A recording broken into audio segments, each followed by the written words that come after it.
Hey everybody, glad to have you with me tonight. I had Caveman take another look at the circuit breaker. Don't worry, the problem is resolved. The power has been restored. I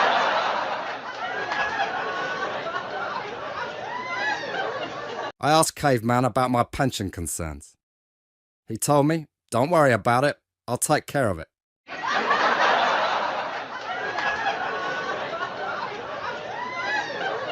The other day, Caveman asked me if he could crash on my couch and if I could turn the heat to 68 because he was cold.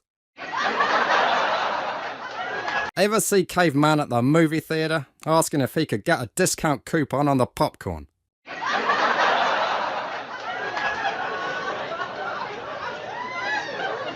Has Caveman ever told you, I can get you a plane ticket to the multi-marketing seminar in Palm Springs?